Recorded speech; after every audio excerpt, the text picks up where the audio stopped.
Eu quero novamente agradecer o convite dessa comissão. Eu vi muitas coisas importantes, interessantes, aprendi algumas, outras nem tanto.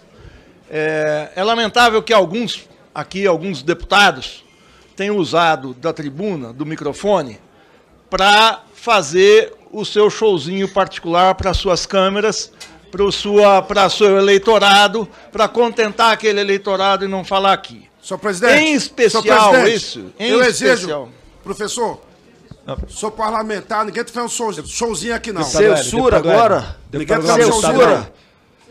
Por favor, vamos permitir que o orador siga com as suas palavras. Por favor, professor Gilberto, tenha segurado a palavra. Me referenciar em especial aquele deputado que estava sentado ali, que de uma maneira destemperada começa a bradar o pior slogan dos piores anos da ditadura militar. Só um parênteses, estava outro deputado sentado aqui dizendo que não foi ditadura. Eu vou citar um autor que nada tem de esquerda, que é o ex-deputado Delfim Neto, grande economista, que fala 64 foi golpe e foi ditadura. Ele participou do golpe e da ditadura. Então, ele reproduz dizendo o seguinte: quem não está contente, vaza. Quem não está contente, vaza. Essa é a fala da ditadura. Esse é o defensor da ditadura. Como quem não está contente, vaza? Naquela época, se falava ame ou deixo. Se eu não estou contente, eu vou estar aqui dentro para brigar, para que militares daquele tipo não façam o que estão fazendo, é entregar as nossas riquezas, e o nome é entrega. Não entregue o pré-sal, não entregue a Embraer, não entregue esse tipo de coisa. São comunistas, vazam. Eu sou professor universitário, sou cidadão e sou comunista. Qual é? Qual é o problema? Isso é uma democracia. Todo mundo tem o direito. A esquerda e a direita. Então não me venha com esse papinho furado e falando grosso, que aqui não cola. Para falar se a Venezuela é uma ditadura ou não, eu acho que a Venezuela, eu disse aqui, tem muitos problemas. Maduro não é meu ídolo. Tem muitos, e podemos discutir serenamente. Não é a discussão que está sendo feita aqui. Mas a Venezuela não tem um presidente que exalta a tortura. Não tem um presidente que diz que tem que matar 30 mil, inclusive o ex-presidente Fernando Henrique Cardoso. Não diz que não estupra uma deputada porque ela é feia. Não exalta os piores anos da ditadura. Não tem gente que fala, não tem gente que tem essa imaginação para defender abertamente, que bate continência para a bandeira americana. Sobre o que foi falado aqui, vamos ver a questão do narco-estado. Vamos ver o narco-estado. Foi falado aqui o jornalista Leonardo Coutinho, eu li o livro dele, tive cuidado de ler, não consegui encontrar fontes seguras do que ele faz. Tem todo um capítulo de narco-estado. Não tem prova. Esse diálogo com Fidel Castro não existe. Imagine se a DEA, se a CIA, que tentou matar Fidel Castro mais de 600 vezes, não ia descobrir um mero diálogo sobre narcotráfico. Na Venezuela, não tem avião presidencial transportando 39 quilos de cocaína. E eu não estou dizendo que tem tráfico no avião presidencial. É que o general Heleno, que não olha muito bem as coisas, não conseguiu fiscalizar o avião, precisou a polícia espanhola ver isso, mas eu não estou dizendo que tem tráfico aqui. Então, eu não pego algo que é circunstancial e ponho isso como prova. Deve haver tráfico na Venezuela, claro, em qualquer lugar. Tem as milícias no Rio de Janeiro, operam tráfico. O tráfico está entranhado em várias sociedades. Agora, tirar daí que é o narco-estado, isso é showzinho particular, é falar para as câmeras, sem prova, sem definir o que é. Como é que é? O deputado perguntou da imprensa lá. A imprensa lá xinga o Chaves, o Maduro, a imprensa fala o que quer, mas a prova maior é a seguinte: o senhor João Guaidó incitou uma invasão do seu país. O João Guaidó foi para a fronteira, junto com forças americanas, brasileiras de outro país, incentivar que se ocupasse militarmente a Venezuela. Apoia os embargos.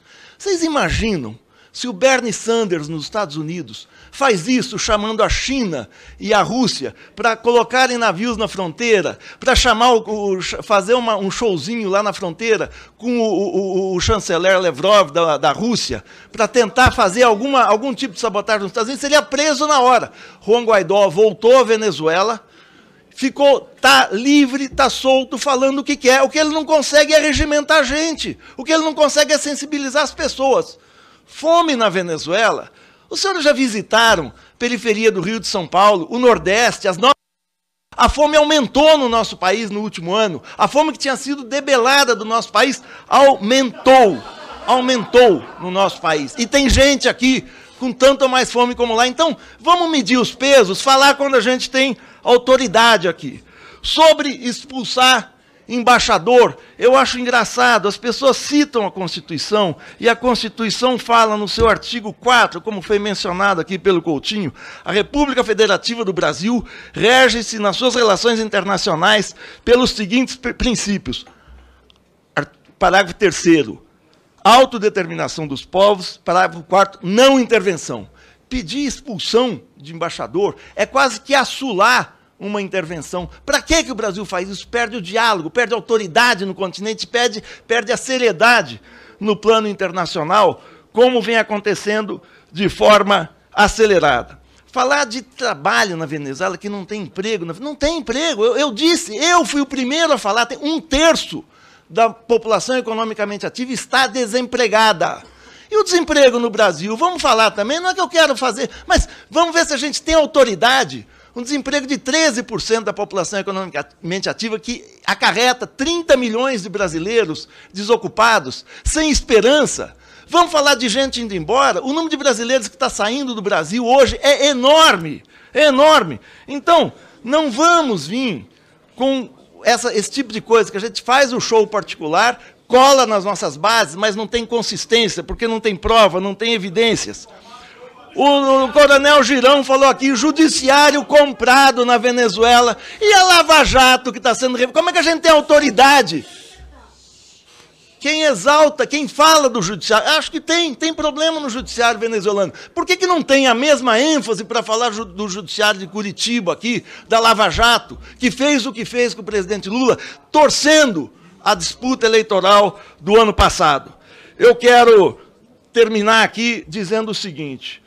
Deputado Bolsonaro, eu temo muito pelas nossas relações com os Estados Unidos, se o senhor estiver naquela embaixada. Mas não pelos aspectos colocados aqui, não. É porque o senhor fala e repete a toda vez que o senhor está nos Estados Unidos, que o senhor fritou hambúrguer. Deputado, uma coisa, hambúrguer não se frita. O que se frita é pastel, é bolinho de bacalhau, é croquete. Hambúrguer não se... Se nem um hambúrguer o senhor sabe o que é, como é que se faz, como é que o senhor vai fazer relações internacionais? É uma coisa simples, que a gente faz na chapa, é o chapeiro que faz isso. Se o senhor falar, eu sou chapeiro, sei colocar hambúrguer na chapa, tá legal, tá feito, tal, o resto a gente discute. Obrigado.